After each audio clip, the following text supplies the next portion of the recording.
What's up, Colter Hinchliffe from Aspen, Colorado, professional skier, and I film with TGR. Today I'm going to talk to you about the big picture. So today we're going to talk about getting the picture, and that's encompassing everything when you get out into the mountains, looking up at the mountain, really getting the picture of the mountain and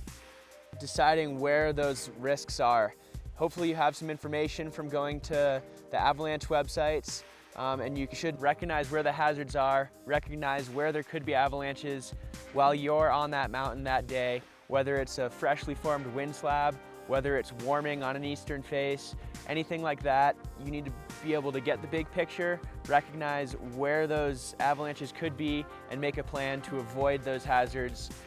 basically at all costs, because being in the wrong spot at the wrong time is when bad things happen, and having the big picture, seeing where those are and avoiding them can mitigate those risks. A lot of times when I'm trying to film a line, it can be a fairly technical, gnarly line, and even if you're not trying to film just being out in the mountains and you're trying to ski something specific, getting on top of it can be a lot trickier than you think. It looks so simple from the bottom, and then you get up there and there's a rollover and you don't know if you're on top of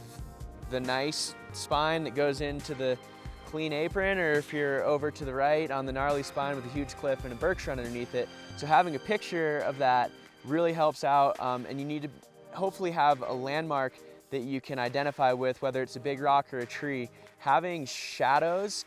is something you can't really go off, because that can change drastically in the few hours it takes you to get to the top of the mountain in the backcountry. Landmarks are very key to identifying your line and making sure that you're in the right spot rather than the wrong spot. Having that big picture of the whole mountain and recognizing where the hazards are and where you do and don't want to be is a very important part of staying safe out there.